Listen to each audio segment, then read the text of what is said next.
आइए देखते हैं मुकोलाइट-Ls कफ सिरप के बारे में, जो ये खांसी के लिए बहुत ही अच्छा सिरप है। इसे बच्चे और बड़ों दोनों के लिए ये सिरप यूज की जा सकती है। इसे डॉक्टर रेड्डी द्वारा बनाया गया है।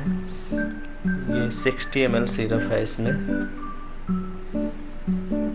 जो खांसी की